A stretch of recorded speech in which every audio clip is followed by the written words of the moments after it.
محترم بزرگوں اور دوستوں، اصل کامیابی یہ ہے کہ ہم دنیا کے اندر بھی کامیاب ہوں اور آخرت کے اندر بھی کامیاب ہوں۔ اسی لیے آپ صلی اللہ علیہ وسلم یہ دین لے کر آئے تھے۔ یہ دین اسی لیے لائے تھے کہ ہر امتی جو ہے دنیا کے اندر بھی کامیاب ہو اور آخرت کے اندر بھی کامیاب ہو۔ مثال کے طور پر آپ دیکھیں، اگر ایک بندہ دینی تعلیم حاصل کر رہا ہے لیکن اس کی نیت، اس کی فکر یہ ہے کہ میں اس دین کو حاصل کرنے کے بعد، یہ علم حاصل کرنے کے بعد دنیا کماؤں گا، اس کے ذریعے دنیا کماؤں گا، تو یہ دنیاوی تعلیم ہوئی نہ کہ دینی تعلیم ہوئی، کیونکہ اس کی نیت میں فرق پڑ گیا۔ اور ایک آدمی اگر علم حاصل کر رہا ہے، وہ دنیاوی طور سے علم حاصل کر رہا ہے اور اس کی نیت ہے کہ میں اس کے ذریعے انسانیت کو نفع پہنچاؤں گا، انسانیت کو نفع پہنچاؤں گا، تو یہ اس کی نیت کی وجہ سے دنیاوی تعلیم دینی تعلیم بن گئی۔ اس کے لیے اس کی نیت کی وجہ سے اس کو بہت بڑا اجر ملے گا۔ ایک یورپین سائنسداں ہے، اس نے گیہوں کی ایجاد کی۔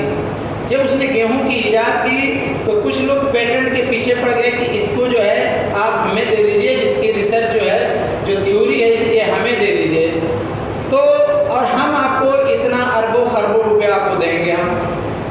تو اس نے کہا نہیں، میں یہ نہیں چاہتا کہ جو ہے مجھے اربوں خربوں روپے ملے، بلکہ میں یہ چاہتا ہوں اس کے ذریعے، اس کرانتی کے ذریعے، ہرت کرانتی کے ذریعے پورے جو بھوکمری ملک کے اندر اور افریقہ کے اندر جو یہ بھوکمری پڑی ہوئی ہے، اس کے ذریعے ہر ایک کا پیٹ بھر جائے۔ میری سب سے بڑا انعام، سب سے بڑا جو ہے میڈل میرے لیے یہی ہے۔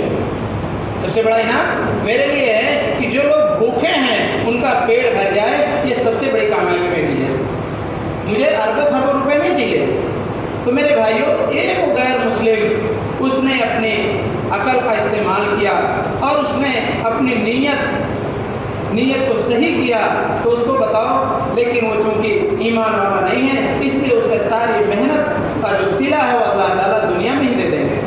لیکن اگر وہی چیز اگر ہمارے اندر ایمان ہو اور ایمان کے ساتھ یہ جذبہ ہو، تو یہی چیز ہماری جو ہے دنیا بھی ہماری بنے گی اور آخرت بھی بنے گی۔ آج ہمارا نوجوان، بلکہ ہر طبقہ، چاہے وہ بوڑھا ہو، چاہے وہ جوان ہو، چاہے وہ بچہ ہو، ہر کوئی جو ہے قرآن جیسی عظیم الشان علم آج چھوڑ کر بیٹھا ہوا ہے، جبکہ سارے علم کا خزانہ، سارے علموں کا، چاہے وہ دنیا کا علم ہو چاہے دین کا علم ہو، سارے علم کا خزانہ قرآن ہے، سارے قرآن ہے۔ آج ہم نے قرآن کو چھوڑ دیا، پوری طرح چھوڑ دیا۔ آج ہم قرآن کو لایانی چیز سمجھتے ہیں، یا قرآن کو یہ سمجھتے ہیں کہ اس کے ذریعے ہم اپنے مردوں کو ثواب پہنچا سکتے ہیں، یا ہم یہ سمجھتے ہیں اس کے ذریعے جو ہے ہم تعویذ اور گنڈے جو ہے بنا کر جو ہوا وغیرہ ہے اوپر اس کو ہٹا سکتے ہیں۔ صرف ہم نے قرآن کو ہی سمجھا، یا رمضان میں جو ہے ہم نے تلاوت کر لی۔ نہیں میرے بھائیوں، اس کو اگر ہم ترجمے کے ساتھ پڑھیں اور اس کو سمجھیں ایک ایک چیز کو، یہ اپنی عقل کے انسار اگر ہم پڑھیں گے۔ ایک صاحب نے کہا کہ یہ قرآن ایسا نالج والی چیز ہے، ایسا علم والی چیز ہے کہ ہر دور کے اندر اپنی عقل کے مطابق ہر آدمی جو ہے اس کے اندر سے موتی نکالتا رہے گا۔ یہ ایسا خزانہ ہے کہ ہر دور میں، بلکہ قیامت تک آنے والے انسان اس قرآن کے ذریعے سے جو ہے اس میں سے موتی نکالتے رہیں گے۔ یہ ختم ہونے والا نہیں علم ہے آج، لیکن ہم نے قرآن کو صرف ثواب کی چیز سمجھ لیا کہ مردوں کو اس کے ذریعے جو ہے ثواب پہنچائیں گے۔ میرے بھائیوں، آج قرآن کو چھوڑنے کی وجہ سے آج ہم جو ہے گرتے چلے جا رہے ہیں۔ نہ دنیا میں ہماری عزت ہے اور آخرت میں اللہ ہوگا، لیکن چونکہ ایمان ایک ایسی نعمت ہے کہ اس کے ذریعے کبھی نہ کبھی جو ہے نجات تو ہو ہی جائے گی۔ آج ہماری نسلیں موبائل کے پیچھے پڑی ہوئی ہیں، نیٹ کے پیچھے پڑے ہوئے ہیں، جبکہ اس سے کوئی نفع نہیں ہو رہا۔ نفع ہوگا لیکن اگر اس کو نفع کے ذریعے استعمال کی جائے، اس کا جو طریقہ ہے۔ ایک سائنسداں جو ہے قرآن کے ذریعے ایک سب سے دنیا کا جو سب سے بڑا پرائز ہے، جو سب سے بڑا میڈل ہے، جو انعام ہے، وہ نوبل پرائز ہے، اس کو دیا جاتا ہے۔ کوئی آدمی جو ہے کسی شعبے کے اندر اچھا کارنامہ کرتا ہے تو اس کو ایک نوبل پرائز دیا جاتا ہے۔ تو ایک آدمی، میں قرآن کی بتا رہا ہوں، قرآن کی کیا اہمیت ہے، اس لیے ہمیں قرآن دنیا بھی ہماری بنائے گا اور آخرت بھی بنائے گا۔ ہمیں قرآن کو زیادہ سے زیادہ مطالعہ کرنا چاہیے، قرآن سے محبت رکھنی چاہیے اور اپنے بچوں کو قرآن کی محبت سکھانی چاہیے۔ اس لیے میں بتا رہا ہوں دنیاوی اعتبار سے، کیونکہ آدمی لالچی ہوتا ہے، انسان لالچی ہوتا ہے، جب اس میں کسی چیز میں نفع دکھائی دیتا ہے تو اس کو کرتا ہے۔ ایک سائنسداں اس نے ریسرچ کیا تو لوگوں نے کہا کہ آپ نے بہت بڑا کارنامہ کیا، کہا کیا کینسر کی آپ نے دوا ڈھونڈ لی؟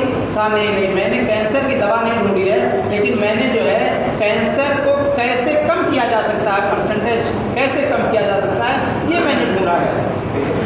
اس کو 2014 کا نوبل پرائز دیا گیا، انعام دیا گیا۔ تو اس نے لوگوں نے کہا آپ نے بہت اچھا کام کیا، تو آپ نے کیسے ڈھونڈا، کیا کیا اس میں؟ تو انہوں نے کہا کہ ہم نے یہ دیکھا، ہم نے ریسرچ کیا، اگر ایک آدمی سال کے اندر 20 دن 25 دن بھوکا رہے تو اس کے اندر کینسر نہیں ہوگا یا پرسنٹیج کم ہوگا۔ 20-25 دن اگر بھوکا رہے تو اس کو کینسر نہیں ہوگا یا بہت کم ہوگا۔ کیونکہ انسان کے جسم کے اندر بہت ساری چیزیں جو ہے خراب مادہ ہوتا ہے۔ جب آدمی بھوکا رہتا ہے تو بھوک کی وجہ سے وہ خراب مادہ ہماری جو جسم کے اندر ایک باڈی ہوتی ہے وہ اس کو کھانے لگتی ہے، امیون سسٹم اس کو کہتے ہیں، وہ ہمارے سڑے گلے حصے کو کھانے لگتی ہے۔ جب وہ ختم ہو جاتا ہے تو کینسر نہیں ہوتا ہے۔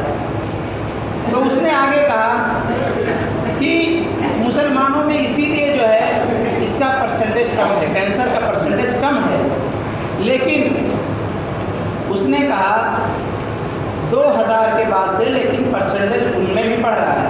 کیونکہ آج آپ اکثر دیکھتے ہیں ہمارا نوجوان، بلکہ ان سے بڑے بھی لوگ روزہ نہیں رکھتے ہیں۔ تو وہ آدمی ایک ریسرچ کیا اور اس کے ذریعے اس کو اتنا بڑا انعام ملا۔ دیکھنے کے اعتبار سے تو لگ رہا ہے کہ دنیاوی فائدہ ہے، اور حقیقت میں دنیاوی فائدہ ہے، لیکن وہی چیز آج سے 1400 سال پہلے ہمارے آقا محمد صلی اللہ علیہ وسلم نے فرمایا۔ اللہ نے حکم دیا کہ روزہ رکھو، 30 دن روزہ رکھو، روزہ فرض کیا، کیوں؟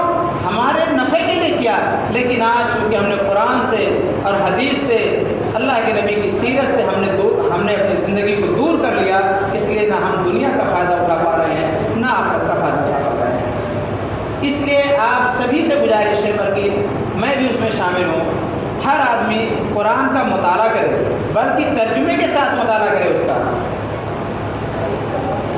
یہ جو ایمان کی دولت اللہ تعالیٰ نے ہمیں دی تھی، یہ ہمیں دنیا کے اندر بھی کامیاب ہونے کے لیے اور آخرت کے اندر بھی کامیاب ہونے کے لیے۔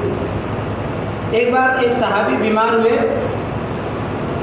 بہت غریب صحابی تھے اور بہت بیمار ہوئے، تو عثمان غنی رضی اللہ تعالیٰ عنہ ان کے پاس کچھ مال لے کر گئے، تو انہوں نے کہا کہ یہ آپ رکھ لیجئے، دوا وغیرہ کرا لیجئے گا۔ ان صحابی نے کہا کوئی بات نہیں ہے، اب مجھے پتہ چل گیا کہ مجھے اللہ کے پاس جانا ہی ہے، اب وقت میرا پورا ہو چکا ہے، مجھے دوا کی ضرورت نہیں ہے۔ تو انہوں نے کہا آپ اس کو رکھ لیجئے، آپ کے بچوں کے کام آئے گا یہ مال۔ تو وہ صحابی بیمار تھے، اٹھ نہیں سکتے تھے، لیکن ایمانی جذبہ دیکھے کہ اٹھ کر بیٹھ گئے، اپنے بستر سے اٹھ کر بیٹھ گئے۔ عثمان غنی رضی اللہ تعالیٰ عنہ جیسے صحابی، ان سے کہا کہ آپ کیا سمجھتے ہیں کہ میرا اللہ میرے بچوں کو بھوکا رکھے گا؟ میرا اللہ میرے بچوں کو بھوکا رکھے گا؟ اس مال کی ضرورت ہے۔ کہا کیوں؟ آپ کس طرح کہہ رہے ہیں؟ اتنے اعتماد کے ساتھ کیسے کہہ رہے ہیں؟ اتنے بھروسے کے ساتھ کیسے کہہ رہے ہیں؟ تو ان صحابی نے کہا رضی اللہ تعالیٰ عنہ اجمعین کہ میں نے اپنے بچوں کو سورہ واقعہ کی تعلیم دی ہے، سورہ واقعہ پڑھنے کو کہا ہے، میرے بچے سورہ واقعہ کا تلاوت کرتے ہیں، اور آپ سب نے فرمایا کہ جس گھر میں سورہ واقعہ پڑھی جاتی ہے اس گھر میں فاقہ نہیں آتا۔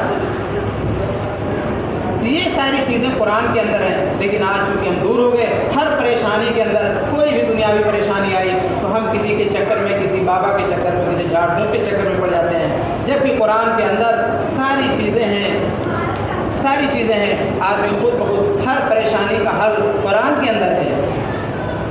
آدمی کا جب ایمان ہوتا ہے، جب توحید اندر ہوتی ہے، تو ایک چیز یہ ہے کہ اگر کوئی پریشانی آئے تو سورہ مزمل کو پڑھا جائے، سورہ مزمل کو پڑھا جائے۔ آج تو ہر کوئی ایسا نہیں ہے، دنیا کے اندر کوئی نہیں ہے جو کسی نہ کسی طرح سے پریشان ہو، لیکن بتاؤ، سچ بتاؤ کہ کیا ہم جب پریشانی ہمارے اوپر آتی ہے تو ہم قرآن کی طرف جاتے ہیں یا اسباب کی طرف جاتے ہیں؟ ہر کسی کا یہی حال ہے۔ کیوں؟ کیونکہ ہمارا یقین آج قرآن سے اڑ گیا ہے۔ آپ صلی اللہ علیہ وسلم نے فرمایا کہ اپنے بیماروں کا علاج صدقے کے ذریعے کراؤ۔ کیا بتاؤ کتنے لوگ صدقے کے ذریعے اپنے بیماروں کا علاج کراتے ہیں؟ آج ہمارا یقین اڑ گیا۔ اگر ایک آدمی کہے کوئی بیمار ہو تو بتاؤ، اگر ہم بیماری ہو اور ایک آدمی لا کے ٹیبلٹ دے دے تو اس کا بھروسہ زیادہ ہوگا۔ ایک آدمی یہ کہے کہ اللہ کے نبی نے فرمایا کہ اگر کوئی پریشانی ہو، بیماری ہو تو نماز میں شفا ہے، نماز میں شفا ہے۔ کتنے آدمی لوگ کہیں گے ارے یار تو بیمار ہے، اس کو نماز پڑھنے کے لیے کہہ رہے ہو، ایک پریشانی اور ڈال رہے ہو، لیکن اللہ کے نبی نے فرمایا کہ جو ہے نماز میں شفا ہے۔ تو بتاؤ آج ہم کتنا جو ہے نبی کے فرمان کا، قرآن کے فرمان کا، اللہ کے فرمان پر کتنا عمل کرتے ہیں؟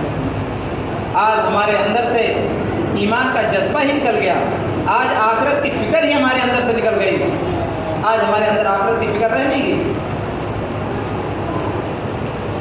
ابھی آج جمعہ کا دن ہے، ماشاءاللہ پوری مسجد بھری ہوئی ہے، ہر آدمی ایک فکر لے کے آیا ہے کہ جمعہ کی نماز پڑھیں گے، ثواب حاصل کریں گے، اللہ کو راضی کریں گے۔ کیا بتاؤ صرف جمعہ ہی جمعہ اللہ نے دیا ہے، صرف جمعہ ہی اللہ نے دیا ہے پڑھنے کے لیے، اور کوئی نماز نہیں ہے۔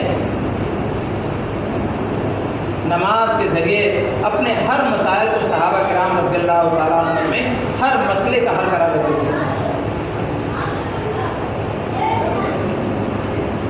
ایک صحابی ہیں،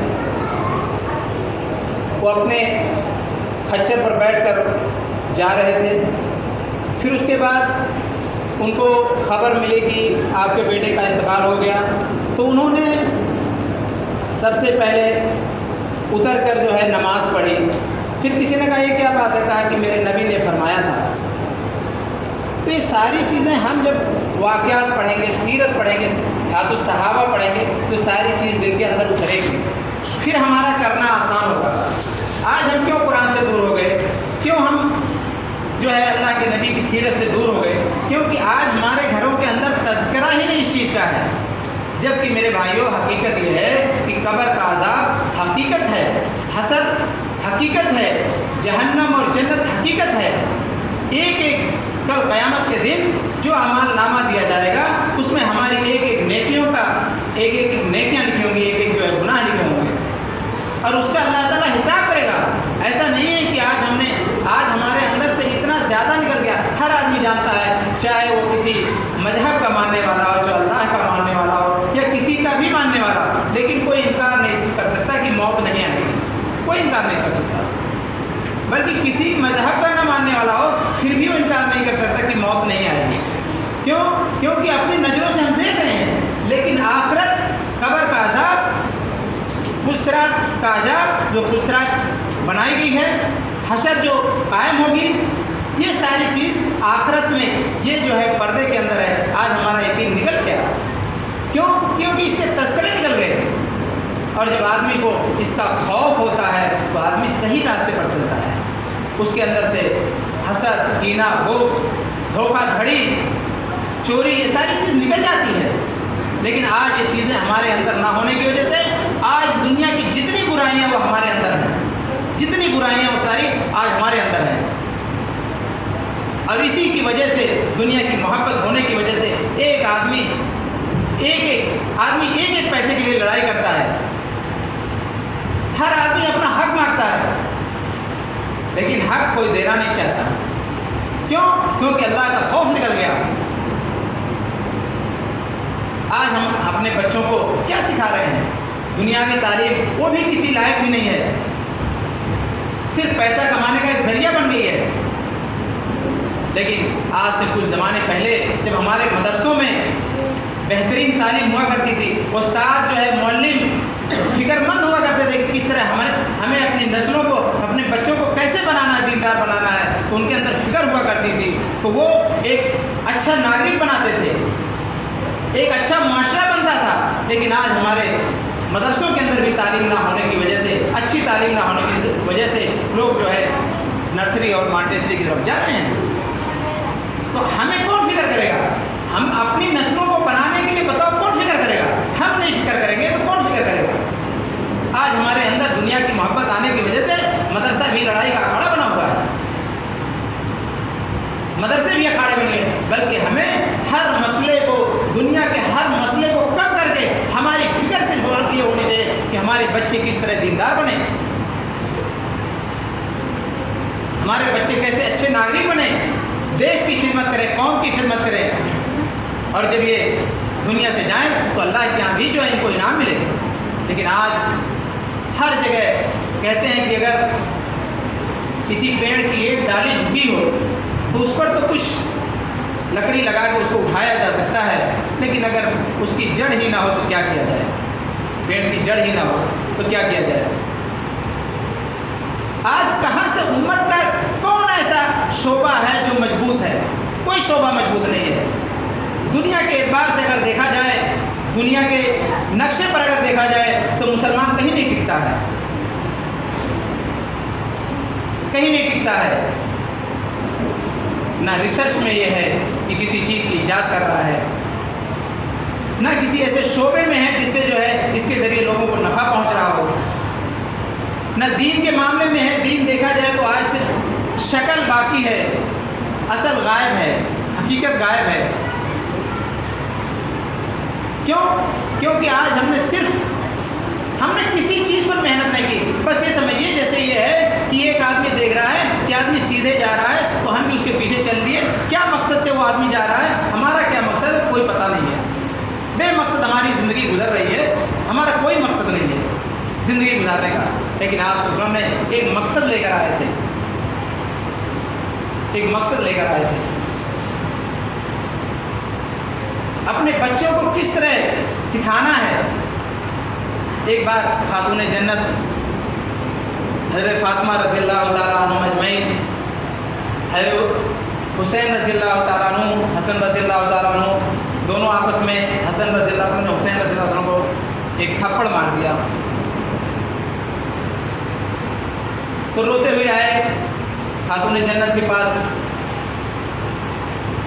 تو حضرت فاطمہ رضی اللہ عنہ نے کوئی جواب نہیں دیا. انہوں نے کہا میں نہیں سننا چاہتی کہ تم نے پہلے اسے کچھ کہا تو اس نے مارا یا اس نے پہلے مارا، لیکن یہ ہے کہ تمہارے اس جھگڑے کی وجہ سے اللہ ناراض ہو گیا، تمہارے اس جھگڑے کی وجہ سے اللہ ناراض ہو گیا.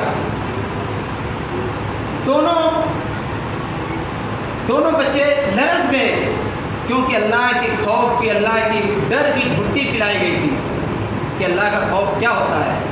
تو بچے سہم گئے، لرز گئے کہ اللہ ناراض ہو گیا ہمارے اس لڑائی سے. یہ تربیت تھی ماؤں کی، یہ تربیت کیا تھا انہوں نے. آج ہمارا کیا حال ہے؟ آج ہمارے بچے صرف کھا رہے ہیں، گھوم رہے ہیں، اس کے علاوہ کوئی فکر ہماری نہیں ہے. اور تو وہ حسین رضی اللہ تعالیٰ عنہ، حسن رضی اللہ عنہ کہا امی جان اللہ کو راضی کیسے کیا جائے گا؟ اللہ جب ناراض ہو کیسے راضی کیا جائے گا؟ تو خاتون جنت نے کہا کہ جاؤ وضو کرو، 2 رکعت نماز پڑھو، پھر اس کے بعد سجدے میں اللہ کے سامنے رو رو کر گڑ گڑا کر معافی مانگو، پھر اللہ راضی ہو جائے گا. اور ہمارا کیا حال ہوتا؟ ہم بغیر سنے سمجھے بڑے بچے کو ایک تھپڑ لگا دیتے ہیں. ہوتا کہ نہیں ہوتا؟ ہماری صلاحیت بھی ختم ہو گئی ہے کہ بچوں کی کیسی تربیت کی جائے. ہماری صلاحیت بھی ختم ہو گئی ہے. ہمارے بچے ہماری کوٹھیوں سے زیادہ، ہماری گاڑیوں سے زیادہ، ہمارے سونے چاندیوں سے زیادہ قیمتی ہیں. اگر یہ بچے آج نہیں بنے تو کل ہمیں دھکے مار کر باہر نکال دیں گے. اگر یہ بچے آج نہیں بنے تو کل یہ قوم کے لیے، محلے والوں کے لیے ناسور بن جائیں گے. لوگ ان سے پناہ مانگیں کہ کس طرح ان سے چھٹکارا ملے. آج دیکھیے معاشرے کے اندر کیا حال ہے. لیکن میرے بھائیوں، سب سے پہلے ہمیں خود بننا پڑے گا. بتائیے، ایک ماں باپ نماز نہ پڑھ رہے ہو، بچے سے کہا جائے نماز پڑھو تو بتایا پڑھے گا؟ ہاں، ہو سکتا ہے ڈنڈے کی ڈر سے، چھوٹا ہے، تھپڑ کے ڈر سے، یا کھانا بند کرنے دینے کی ڈر سے ہو سکتا ہے پڑھنے چلا جائے، لیکن وہ محبت نماز کی نہیں ہوگی. ایک ماں باپ تلاوت نہیں کرتے قرآن کی، بچے تلاوت کریں گے؟ نہیں کریں گے. ہمیں خود کرنا پڑے گا تاکہ یہ محبت آئے. 3 چیزوں کو اپنے بچوں میں 3 چیزوں کی محبت پیدا کرنی چاہیے. یہ چیزیں سکھانی چاہیے. سب سے پہلے نبی کی محبت. نبی کی محبت کیسے آئے گی؟ ایک سنت بتانی چاہیے کہ بچے گھر میں داخل ہوتے وقت کیا سنت ہے نبی کی، کھانا کھانے کی کیا سنت ہے، سونے کی کیا سنت ہے. ایک سنت بچپن میں سکھانی چاہیے. لیکن کب سکھائے گا؟ جب اس کو پتہ ہوگا تب نا. میرے بھائیوں، جو وقت گزر جاتا ہے وہ تو چلا جاتا ہے، لیکن جو آدمی صبح کا بھولا شام کو واپس آ جائے اس کو بھولا نہیں کہتے.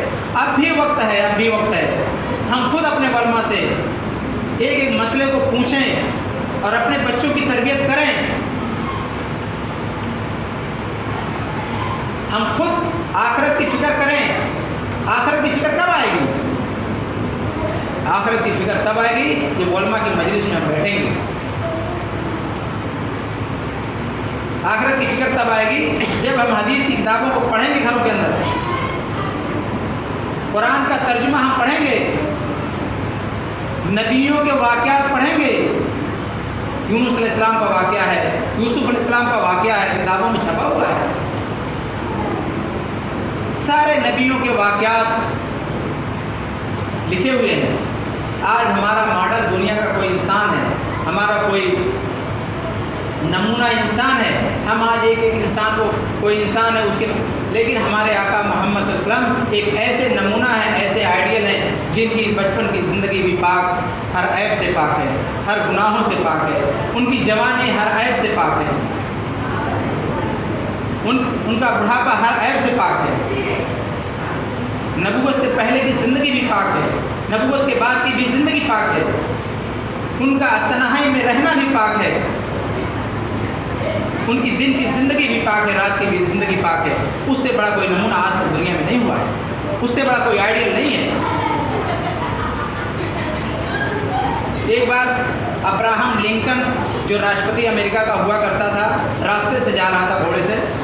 کچھ مزدور کام کر رہے تھے جنگل میں. ایک بڑا سا لکڑی کا پل بنا رہے تھے، بڑا سا ایک لکڑی کا بوٹا تھا، اس کو اٹھا رہے تھے. کچھ سینک تھے جو مزدور تھے، اٹھا رہے تھے. تو ایک آدمی کی اس میں ضرورت تھی کہ اگر ایک آدمی اور ہوتا تو وہ لکڑی اٹھ جاتا. لیکن جو کمانڈر تھا ان کا، وہ کمانڈر صرف کہہ رہا تھا اٹھاؤ، صرف آرڈر دے رہا تھا، صرف آرڈر دے رہا تھا کہ اٹھاؤ. لیکن صرف ایک آدمی کی ضرورت تھی اس میں کہ ایک آدمی کا ہاتھ لگ جاتا، وہ لٹھا اٹھ جاتا، وہ لکڑی اٹھ جاتی. ابراہم لنکن یہ دیکھ رہا تھا، راستے سے جا رہا تھا. چونکہ آج کی طرح تو موبائل تھا نہیں کہ ہر آدمی جانے کہ کون راشٹرپتی ہے، کون پردھان منتری ہے، کون مکھ منتری ہے، یا پہچانے چہرے سے. اس زمانے میں تو ایسا تھا نہیں. وہ جا رہا تھا، راستے سے دیکھا اس نے، اپنے گھوڑے سے اترا اور اس کو ہاتھ لگایا. وہ لٹھا جہاں پہنچانا تھا پہنچ گیا. تو اس نے یہ نہیں کہا میں راشٹرپتی ہوں، یا کچھ اس کو کمانڈر کو تو تڑا کیا یا برخاست کر دوں گا، یہ کر دوں گا. لیکن اس کو نصیحت کی کہ دیکھو اگر جہاں ضرورت ہو تو خود بھی ہاتھ لگا لینا چاہیے. ابراہم لنکن امریکہ والوں کا آئیڈیل ہے، نمونہ ہے. لیکن دنیا کا ہر انسان کسی نہ کسی گناہ میں ضرور ملوث ہے. اس لیے کوئی دنیا کا انسان ماڈل نہیں ہو سکتا، نمونہ نہیں ہو سکتا. لیکن ہمارے آقا محمد صلی اللہ علیہ وسلم پوری دنیا کے لیے نمونہ ہے. ان کی پوری زندگی بچپن سے لے کر موت تک کی زندگی آئیڈیل ہے. اگر ہم اس کے اندر جھانک کر دیکھیں، ان کی سیرت کو ہم بار بار پڑھیں تو ہمیں الگ مزہ آئے گا. ان کی ایک ایک زندگی، ایک ایک لمحہ ان کی زندگی کا اگر ہم پڑھیں تو الگ مزہ آئے گا، اور پھر اگر ہم اس کو پڑھیں تو ہمیں خود ایک محبت پیدا ہوتی جائے گی، اور جس کے اندر اللہ اور اس کی محبت پیدا ہو جائے گی تو اس کی دنیا بھی کامیاب ہو جائے گی اور آخرت بھی کامیاب۔ اس لیے ہم سب کو میرے بھائیوں بہت ہی مؤدبانہ آپ لوگوں سے درخواست ہے کہ دیکھیے، اگر ایک آدمی صحیح بن جائے تو یہ معاشرے پر احسان ہے کہ وہ آدمی اس کے ذریعے معاشرے کو کوئی نقصان نہیں ہے۔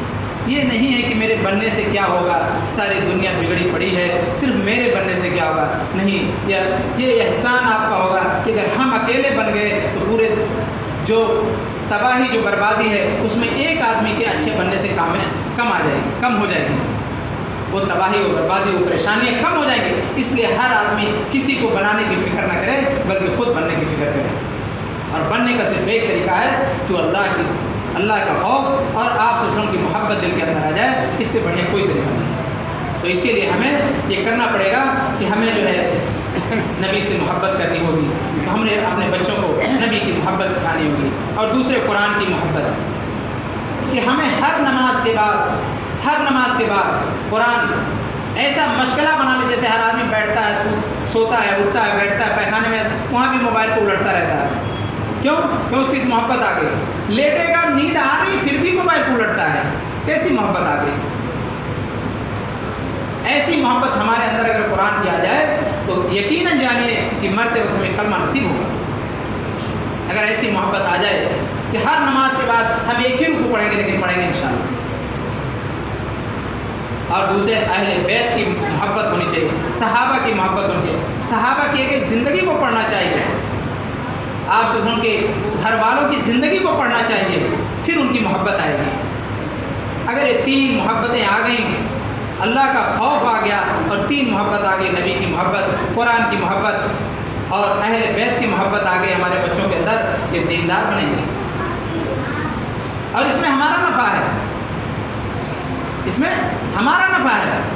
بھئی آپ سے اس نے فرمایا کہ باپ جنت کا دروازہ ہے، جب محبت نبی کی آئے گی تو بات بھی تو اسی کی مانی جائے گی جس کی محبت آئے گی دل کے اندر، تو نبی کی بات مانے گا کہ نبی نے فرمایا کہ باپ جو ہے جنت کا دروازہ ہے، بتاؤ جنت کے دروازے کو توڑے گا؟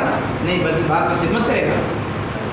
ماں کے قدموں کے نیچے جنت ہے، نبی کا فرمان ہے، تو بتاؤ اس ماں کو گالیاں دے گا، ماں کو دھکے مارے گا؟